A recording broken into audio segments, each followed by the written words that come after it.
جب جنگ احد میں یہ افواہ اڑا دی گئی کہ آقا شہید ہو گئے ہیں تو مدینہ المنورہ میں ایک عورت تک جب یہ خبر پہنچی کہ آقا کو شہید کر دیا گیا ہے، وہ عورت بے چین ہو گئی، بے قرار ہو گئی۔ وہ عورت اپنے گھر سے نکلتی ہے آقا کی تلاش میں، آقا کی خیر و عافیت کی کو معلوم کرنے کے لیے، آقا کا حال جاننے کے لیے اپنے گھر سے باہر نکلتی ہے۔ جب گھر سے باہر نکلتی ہے، چونکہ اس نے سنا تھا کہ آقا کو شہید کر دیا گیا ہے، جب گھر سے باہر جاتی ہے تو کچھ صحابہ کرام علیہم رضوان جو جنگ احد سے واپس لوٹ رہے ہوتے ہیں ان کو دیکھتی ہے، پوچھتی ہے میرے آقا کا کیا حال ہے، میرے آقا کیسے ہیں، میرے محبوب کیسے ہیں۔ میں نے حدیث پڑھی تھی نا، لا یؤمن احدکم حتی اکون احب الیہ من والدہ وولدہ والناس اجمعین۔ اس وقت تک انسان مومن ہو ہی نہیں سکتا جب تک وہ آقا سے ایسا پیار نہ کر لے جو پیار والدین کے پیار سے زیادہ ہو، جو پیار دولت کے پیار سے زیادہ ہو، جو پیار اولاد کے پیار سے زیادہ ہو۔ انسان مومن بنتا ہی اسی وقت ہے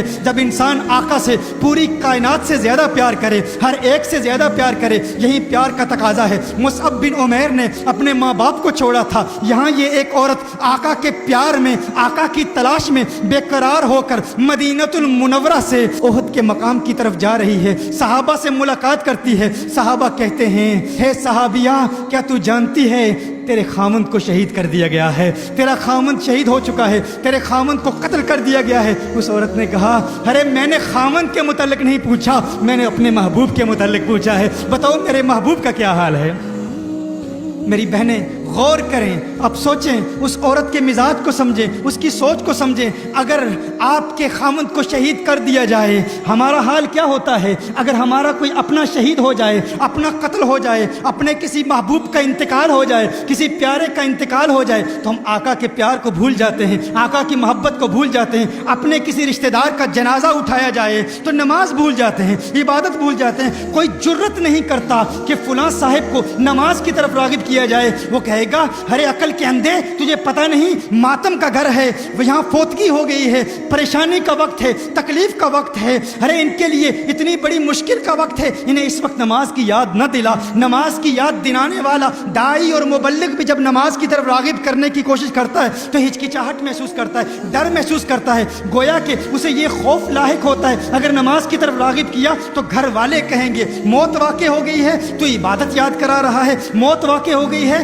تو تدفین کے احکام سکھا رہا ہے، موت واقع ہو گئی ہے تو کفن کے احکام سکھا رہا ہے۔ ہر ایک ڈرتا ہے کیونکہ ہم نے ماحول ہی ایسا بنا لیا ہے نا، ہم نے ماحول ہی ایسا کریٹ کر لیا ہے۔ لیکن اگر ہمارا کوئی عزیز اقارب رشتہ دار اس دنیا سے چلا جائے ہم دین کو بھول جاتے ہیں، آقا کے پیار کو بھول جاتے ہیں، آقا کی محبت کو بھول جاتے ہیں۔ اور وہاں وہ عورت جو آقا سے پیار کرتی ہے، آقا سے محبت کرتی ہے، اسے بتانے والے نے بتایا تیرے خامند کو شہید کر دیا گیا ہے، تو خامند کے متعلق نہیں پوچھتی؟ اس نے کہا نہیں نہیں مجھے میرے محبوب کے متعلق بتاؤ۔ نہیں کہا کہ اس کے کفن کا انتظام، اس کے دفن کا انتظام، نہ ہی خامند کی یاد ستا رہی ہے، نہ ہی خامند کی محبت ستا رہی ہے، وہ جاننا چاہتی ہے میرے آقا کا کیا حال ہے، میرے آقا کیسے ہیں۔ ایک اور صحابی آتے ہیں، وہ صحابی کہتے ہیں تجھے پتہ نہیں تیرے بھائی کو شہید کر دیا گیا ہے، تیرے بھائی کو قتل کر دیا گیا ہے۔ اس نے کہا نہیں نہیں مجھے بتاؤ میرا محبوب کیسا ہے، مجھے بتاؤ میرے آقا کیسے ہیں۔ کسی نے کہا ارے تجھے پتہ ہے جنگ احد میں تیرے باپ کو شہید کر دیا گیا ہے۔ اس نے کہا نہیں نہیں بتاؤ میرے آقا کیسے ہیں، بتاؤ میرے محبوب کیسے ہیں۔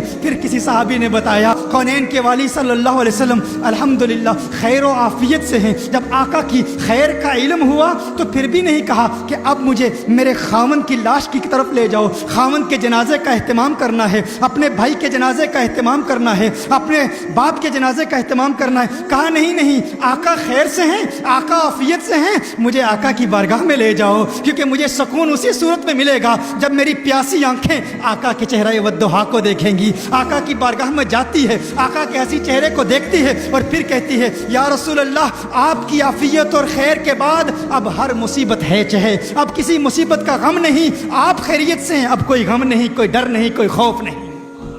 یہ پیار ہے۔